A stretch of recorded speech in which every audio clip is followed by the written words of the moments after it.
Syederalun kebijakan pemerintah pusat yang melarang pesawat mengangkut penumpang langsung diterapkan pihak maskapai. Di Bandara Internasional Sultan Iskandar Muda, Blang Bintang, Aceh Besar misalnya, semua aktivitas layanan untuk penumpang sudah ditutup. Pihak bandara sendiri hanya memberi kompensasi terbatas untuk 3 penerbangan hingga Jumat tadi. Suasana Bandara SIM di hari terakhir pelayanan penumpang juga tampak sangat sepi, tanpa kerumunan di ruang tunggu maupun penjemputan. Hanya terlihat beberapa pekerja konstruksi yang ingin kembali ke Pulau Jawa sebelum akses perjalanan udara benar-benar ditutup total.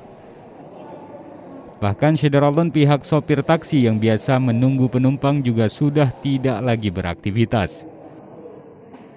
Pihak PT Angkasa Pura II selaku pengelola bandara tetap menyiagakan petugas karena bandara masih mendapat izin untuk penerbangan kargo.